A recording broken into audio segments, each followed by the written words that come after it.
Hi යාළුවනේ good morning. ඔන්න අදත් පාරට බැස්සා පොඩ්ඩත් එක්ක විනෝද වෙලා එන්න කියලා.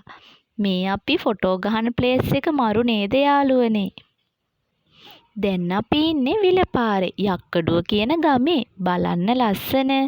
අපි තුන්දෙනා ඉතින් මේ වගේ තැන් මගාරින්නේ නෑනේ. ජීවිතේ කෙටි ඉන්න ටික කාලේ සතුටින් ගත කරන්න ඕන නේද යාළුවනේ?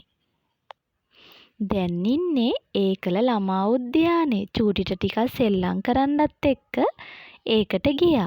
දැන් ඉතින් චූටිට අපි දෙන්න කිව්වා ගිහිල්ලා ටිකක් හොඳට සෙල්ලම් කරන්න කියලා. අපි දෙන්නටත් නිදහසේ චුට්ටක් වෙලා කතා කර කර ඉන්න පුළුවන්නේ.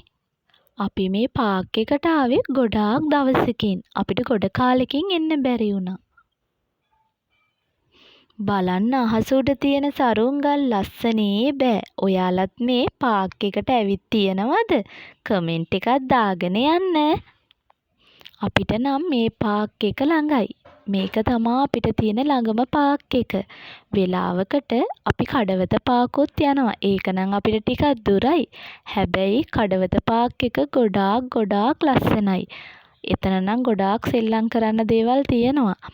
මේ පාක් එක තාම හදාගෙන යන ගමන්නේ. තව ඉස්සරහට සංවර්ධනය කරලා ගත්තාම ගොඩාක් ලස්සනට තියෙයි. චූටිගේ ළමා කාලේ සතුටින් ගත කරන්න දෙන්න ඕන. දැන් එයාගේ නිවාඩු දවස් නෙමේ ගෙවෙන්නේ. චූටිට විතරක් නෙවෙයි. අපි දෙන්නම අනිත් දවස්වලට හිරකාරයෝ වගේ. තාත්තා වැඩට ගියාම ඔයාලටත් එහෙම දැනෙනවද? චූටිගේ තාත්තා ඉන්නකොට අපි දෙන්න තටුව ආපු කුරුල්ලෝ දෙන්නෙක් වගේ නිදහසේ ඉගිලෙනවා. ඒ වගේ දවස් එන්නේ සතියටම එකපාරයිනේ. අපි ඒ දවස්වලට මාරම ලෝභයි. අපි තුන්දෙනා විතරමයිනේ ඉන්නේ. සල්ලි ගොඩක් තියෙන මිනිස්සු ළඟ නැති සතුට අපි ළඟ තියෙනවා. මගේ හස්බන්ඩ් සල්ලි ගොඩක් අමාරුවෙන් හම්බ කළත් ඒවා වියදම් කරන්න දෙපාරක් හිතන්නේ නෑ.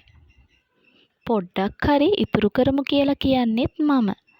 නැත්තම් කවදාවත් මගේ හස්බන්ඩ් නම් කියන්නේ සල්ලි නෑ අද බෑ කියලා. එයා ළඟ ඇත්තටම නැත්තම් නෑයි කියලා කියනවා. හැබැයි සල්ලි තියාගෙන කවදාවත් නෑ නම් කියන්නේ නෑ. එයා ගේන සල්ලි ඔක්කොම හරි වියදම් කරලා අපි දෙන්නට අනම්මනම් අරන් දෙනවා. චුට්ටක් හරි ලෝභකම් කර කර මම තමා කියන්නේ අද බෑ අදට ඇති.